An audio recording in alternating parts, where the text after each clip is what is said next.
Assalamualaikum warahmatullahi wabarakatuh. Hai para pencinta sejarah, apa kabar semuanya?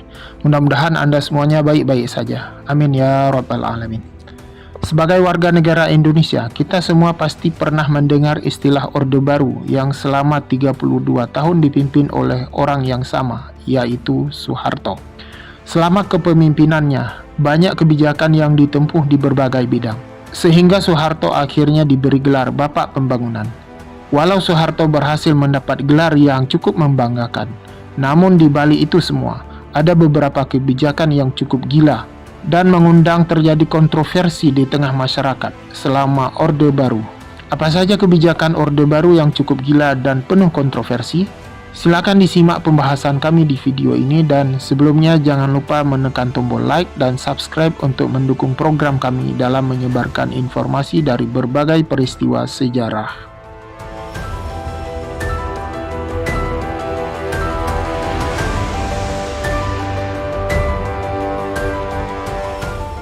Sejak awal berdirinya Orde Baru, masyarakat Indonesia khususnya yang beragama Islam tidak nyaman dengan kebiasaan buruk masyarakat, seperti berjudi, minum minuman keras, dan pelacuran.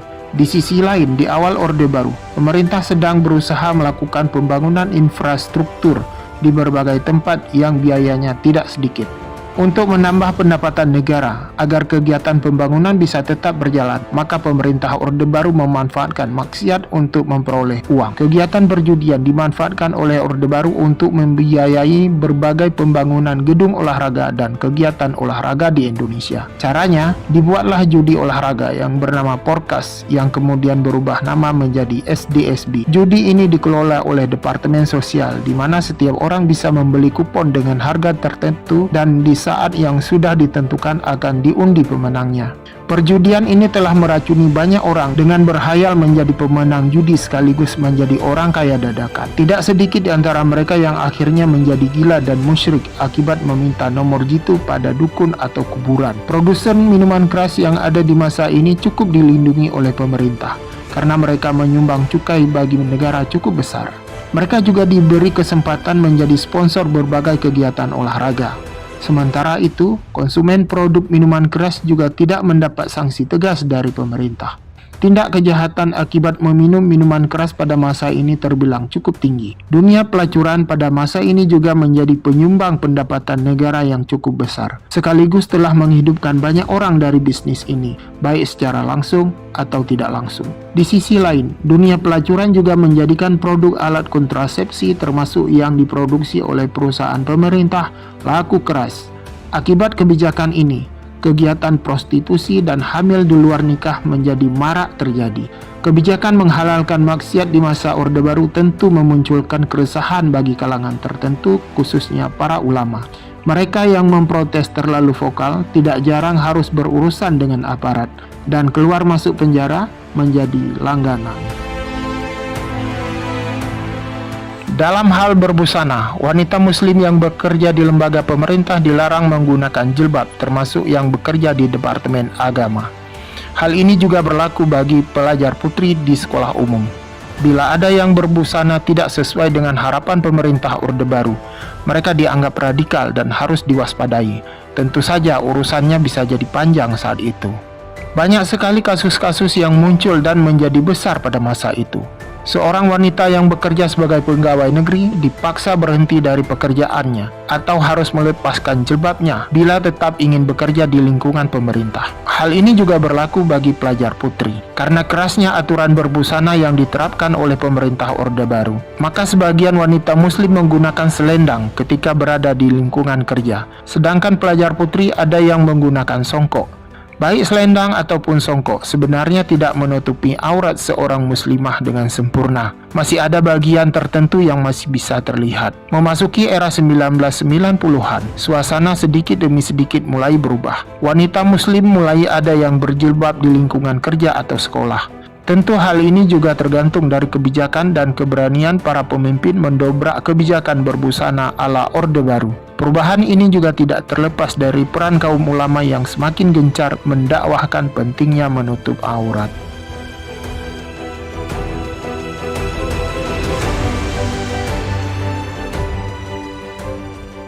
Jumlah provinsi di Indonesia pada masa Orde Baru sebanyak 27 provinsi. Dari seluruh provinsi, ada beberapa provinsi yang tergolong kaya seperti Papua, Aceh, Riau, Sumatera Selatan, dan Kalimantan Timur. Provinsi-provinsi ini memiliki kekayaan alam berupa hasil tambang yang melimpah, seperti minyak, gas, emas, dan lainnya.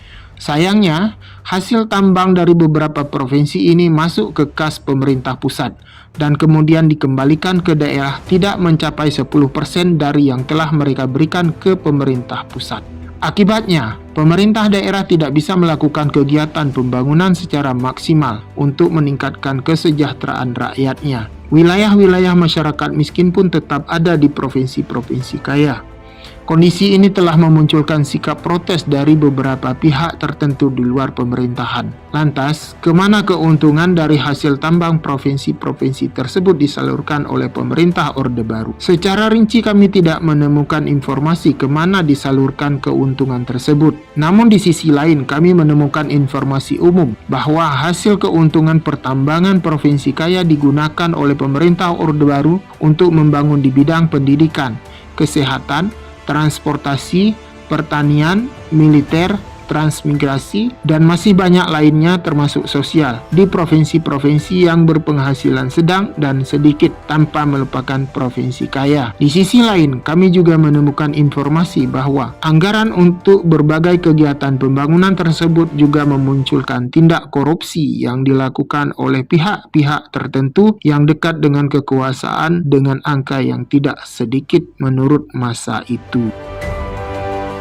Untuk memperpanjang kekuasaan Orde Baru dengan alasan untuk menjaga kesinambungan pembangunan yang sedang berjalan, Orde Baru selalu menentang wacana perubahan pasal-pasal dan ayat dalam Undang-Undang Dasar 1945 yang asli, yang dianggap menimbulkan masalah. Pasal-pasal yang dimanfaatkan untuk mempertahankan kekuasaan presiden seperti Pasal 6 ayat 2 disebutkan bahwa presiden dan wakil presiden dipilih oleh MPR dengan suara terbanyak. Ini artinya tidak ada pemilihan presiden oleh rakyat secara langsung. Golkar yang selalu menang dalam pemilu Orde Baru memperoleh kursi cukup banyak di MPR. Ditambah lagi dengan fraksi ABRI yang juga memperoleh kursi cukup banyak. Hal ini akan memudahkan Soeharto untuk terpilih kembali di periode berikutnya. Apalagi selama Orde Baru berkuasa, Soeharto selalu menjadi calon presiden tunggal.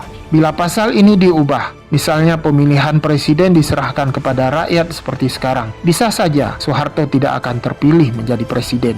Di pasal 7 Undang-Undang Dasar 1945 yang asli, disebutkan bahwa presiden dan wakil presiden memegang jabatan selama 5 tahun dan setelah itu dapat dipilih kembali. Ini artinya kekuasaan presiden tidak ada batas periode berapa kali. Oleh sebab itu, wajar bila Soeharto bisa berkuasa hingga 32 tahun lamanya. Awal berdiri Orde Baru, pers bebas memberitakan berbagai informasi kepada masyarakat. Kondisi ini mulai berubah pasca kunjungan Perdana Menteri Jepang Tanaka Kakue ke Indonesia pada tahun 1974 untuk mengikat kerjasama ekonomi lebih erat dengan pemerintah Orde Baru. Kehadiran Tanaka Kakue ditentang oleh para mahasiswa yang berakhir dengan kerusuhan, pengerusakan, penjarahan, dan pembakaran komplek pertokoan Roxy dan Senen. Peristiwa ini dikenal dengan peristiwa Malapetaka 15 Januari atau sering disebut dengan Malari. Peristiwa ini di samping menimbulkan kerugian besar, juga telah membuat Soeharto malu dan marah besar kepada semua pihak yang dianggap menentang kekuasaannya. Pasca peristiwa Malari, Soeharto mulai sangat waspada kepada semua pihak yang dianggap bisa menentang kekuasaannya, termasuk mahasiswa dan pers. Agar kejadian serupa tidak terulang ulang. Maka pemerintah Orde Baru berusaha mencegah dengan membungkam pers yang dianggap mampu mempengaruhi pikiran masyarakat, khususnya mahasiswa. Beberapa koran seperti majalah Tempo di masa Orde Baru pernah dilarang beredar akibat memuat peristiwa yang dianggap menyulut konflik atau menyinggung pemerintah. Tidak hanya itu yang diterima oleh pers, Orde Baru juga meneror, bahkan membunuh para wartawan yang dianggap nekat memberitakan kejahatan oknum pejabat.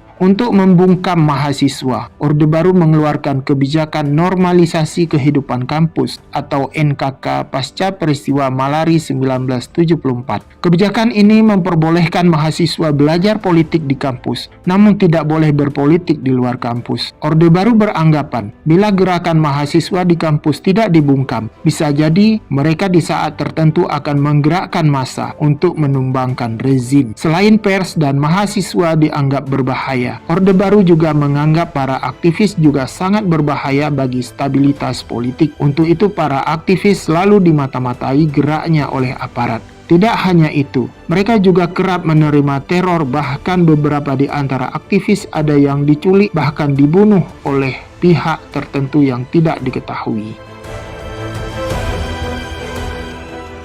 Tindak kejahatan yang terus meningkat di kota-kota besar di Pulau Jawa, khususnya Jakarta, era 1980-an, membuat pemerintah Orde Baru harus mencari cara untuk menekan kejahatan. Tahun 1982, Kapolda Metro Jaya bernama Anton Sujarwo berhasil menekan tindak kejahatan di Jakarta secara drastis. Prestasi ini mendapat apresiasi dari Presiden Soeharto, dan Presiden pun mengajak TNI untuk ikut serta juga dalam memberantas kejahatan di Indonesia. Dilaksanakanlah operasi Celurit di Jakarta tahun 1983 yang kemudian diikuti oleh provinsi lain. Di Yogyakarta, Kodam Diponegoro juga ikut secara serius memberantas kejahatan dengan membuat operasi Petrus yang dijalankan secara rahasia. Para penjahat ditangkap dan dieksekusi dengan tangan terikat, lalu mayatnya dibuang di pinggir jalan, ke sungai, atau ke hutan. Model pemberantasan penjahat seperti ini kemudian diikuti oleh TNI di provinsi lain. Operasi Petrus dalam perkembangannya juga mampu menekan jumlah pelaku kriminal